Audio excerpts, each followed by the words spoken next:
le chemin en fait de la liberté, de la vraie réussite, ce n'est pas j'ai un business qui me génère de l'argent, je le dépense, j'achète une Lamborghini, j'achète des Rolex en diamant et je sais pas quoi, tu vois. C'est pas ça la vraie formule en fait. C'est j'ai un business à cash flow qui me génère de l'argent et j'investis cet argent-là dans des investissements long terme. Et c'est grâce aux revenus passifs que vont me générer sur ces investissements-là que je vais pouvoir augmenter mon niveau de vie en fait. C'est pour ça que si vous voyez des réussites soudaines et les gens commencent tout de suite à flasher des choses, à montrer des choses sur les réseaux, sachez qu'ils ont brûlé des étapes et qu'il y aura un retour de flamme et ils vont tout perdre en fait. Parce que c'est pas comme ça qu'on réussit en fait dans la vie. Il y a une formule, il faut la respecter. Et on est en train de la respecter, c'est pour ça que vous ne me voyez pas en Lamborghini. Alors je dis pas que dans 5 ans, 10 ans, ce sera pas le cas, parce que nos revenus passifs nous permettraient dans ce cas-là d'avoir ce genre de vie en fait. Mais on va pas brûler les étapes. Tu rentres même pas dans une Lamborghini. Après t'as dit C'est ça. tu achèterais une Lamborghini si dans 10 ans là. Aujourd'hui il y a des Lamborghini SUV un peu. Les Urus là, les gros trucs. C'est ça. Limite ça passerait, mais une voiture de Lamborghini non. C'est quoi ta voiture dans 10 ans tu pèses 100 millions, ta voiture plaisir. Dans 10 ans, j'espère qu'il y aura des nouvelles voitures, mais là, une marque, ouais. C'est sponsorisé là le podcast. Ouais, je les ai eu au téléphone. J'aime bien tout ce qui est Mercedes. Voilà, c'est un peu vieux, c'est un peu daron, mais je trouve ça assez classe. J'aime bien le combo classe sportif, je trouve ça pas mal. Mais encore une fois, on cherche à avoir des investissements qui nous permettent d'acheter des voitures, qui nous permettent d'aller en vacances. Oui, quand tes rentes de ton bien immobilier peuvent te payer 10 Mercedes par an, alors que ton bien immobilier, tu y vas une fois par an, ça a un sens d'en acheter une. Tu le sens pas en fait. Ça n'a pas d'impact sur ta vie, sur ton business, sur quoi que ce soit. Mais générer 100 000 euros avec un business en ligne et acheter une voiture à 80 000 euros, c'est malheureusement une erreur de jeunesse, d'entrepreneur. On voit beaucoup. Une erreur de se dire, ok, si j'achète une Mercedes, je vais pouvoir changer de business et propulser, utiliser ma Mercedes pour montrer que j'ai réussi, etc. et me créer un nouveau business. Ce qui est une approche qui est vue et revue et les gens ne sont plus bêtes, ils tombent plus là-dedans. Créer des business qui apportent de la valeur, ça tu es sûr, entre guillemets, c'est la meilleure chance de réussir. Et ensuite, tous les décorations, le maquillage qu'il y a autour, c'est du bling bling quoi. Ouais, c'est ça. Et malheureusement, on est une minorité aujourd'hui, je trouve, dans le marché. Et ça crée beaucoup de problèmes en fait, des réussites rapides et des échecs aussi très rapides. On les a vus, des personnes qui se retrouvent à zéro parce que ils ont vu l'entrepreneur X, l'influenceur Y, faire 1 million en e-commerce et acheter une Lamborghini derrière ou partir pour des vacances 6 étoiles. Et malheureusement, ça crée des grosses frustrations parce que on se retrouve à avoir perdu beaucoup. C'est l'un des problèmes des réseaux sociaux aussi en fait.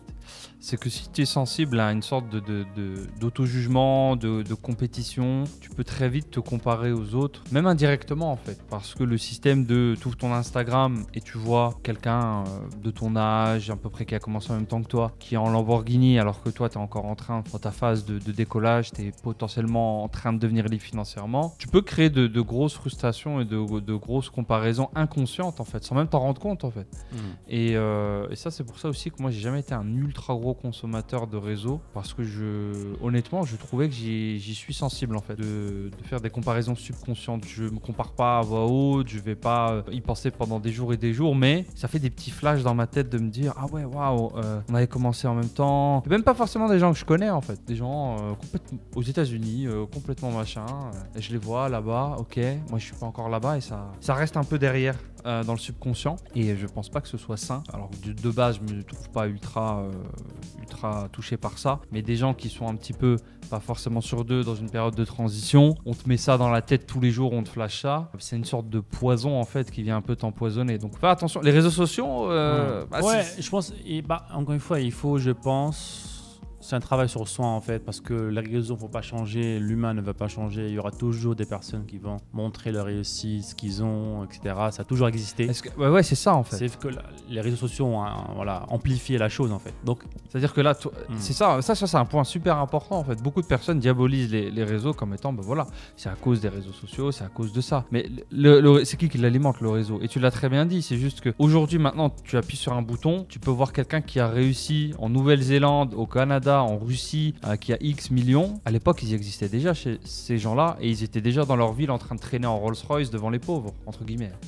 C'est juste que tu ne les voyais pas. Ouais, bien sûr, bien sûr. Après, Donc les réseaux, c'est juste un reflet. C'est ça, il faut juste travailler, je pense, sur soi. C'est un travail sur soi, c'est pas facile, c'est challengeant, c'est sûr et certain. Mais ne plus voir les choses en termes de jalousie, mais d'inspiration. Il faut se dire, ah, attends, pourquoi je me sens pas bien parce que j'ai vu lui réussir, puis parce que lui, il monte la Lamborghini. Pourquoi je me sens pas bien? Pourquoi je transformais pas ça en inspiration, en motivation, et me dire, tiens, moi aussi, je peux faire ça, moi aussi, je peux faire ça. Parce que voilà, c'est une réaction un petit peu automatique qu'on a, mais qu'il faut savoir changer. C'est un travail sur le long terme. Parce que moi aussi, j'avais ces réactions-là au début. Moi, c'est pas forcément la réaction de jalousie sur une personne donnée, en fait. Ça pourrait être comme si. Ouais, c'est n'importe qui, hein, ça peut être n'importe qui. C'est une sorte d'auto-frustration, en fait, vis-à-vis de moi-même, où j'ai l'impression que je fais pas assez bien, pas assez vite. Et tout le monde, après, c'est le syndrome du réseau. Tout le monde le fait bien, tout le monde va vite. Et moi, je suis là, je suis lent, ça se passe pas bien. En vrai, je dis ça comme ça. Dis le mec qui est au 40e étage dans une tour je suis long, je fais rien. C'est pour ça que j'allais disclaimer juste après, mais ça peut paraître insolent, mais là, on parle de microphases qui durent 10 secondes 2 fois par jour. Après, j'essaie de les jeter au plus vite. C'est pour ça que je réduis aussi ma consommation de réseau. Mais j'ai trouvé que j'avais certaines tendances qui me poussaient des fois par là, parce que j'ai une nature assez dure vis-à-vis de moi-même dans les projets où j'ai toujours l'impression de ne pas faire plus, de ne pas être à mon maximum, de me laisser aller. Tu sais, certaines personnes ont ça, de se dire, ah voilà, aujourd'hui, t'as arrêté de bosser à 19h. T'es soft, t'es devenu soft, Adam. Elle est où la rage où tu bossais jusqu'à minuit sur tes projets, dans ta chambre tout seul, dans ton 9 mètres carrés d'étudiant? Là, à 19h, t'es devant Netflix en train de commander des sushis. T'es soft. Et t'as cette part. Et je pense qu'elle est utile. Elle est utile. Mais il faut savoir la contrôler. L'éteindre, quoi, de temps en temps. Ouais, c'est vrai, en tant qu'entrepreneur, on est challengé des fois. On est tellement dans le boulot.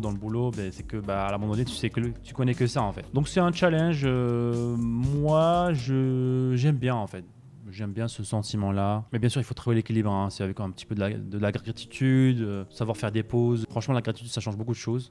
Dans ces moments-là, par exemple, de prendre 5 minutes et de faire une petite liste de gratitude que j'ai sur mon téléphone, que je lis 3 fois, 5 fois. Et là, ça me calme. Mais en tout cas, je trouve que en fait, cette faim, cette énergie-là, peu de gens l'ont, en fait. Peu de gens l'ont. Et même pour ça, il faut avoir de la gratitude pour ça, en fait, d'avoir cette faim continue. Même moi, à un moment donné, j'avais plus cette faim. Donc, il y a quelques années, je pensais être le roi du monde et je voulais arrêter de bosser, tout ça. Heureusement qu'il y a eu ce feu qui s'est rallumé parce que je me suis entouré de bonnes personnes et que j'ai vu qu'on pouvait faire beaucoup plus de choses, impacter plus de personnes. Et c'est normal, en fait. Lorsque tu veux impacter plus de personnes, ta famille, tes amis, c'est normal d'avoir cette faim-là et de se dire je veux bosser plus, je veux faire plus de choses.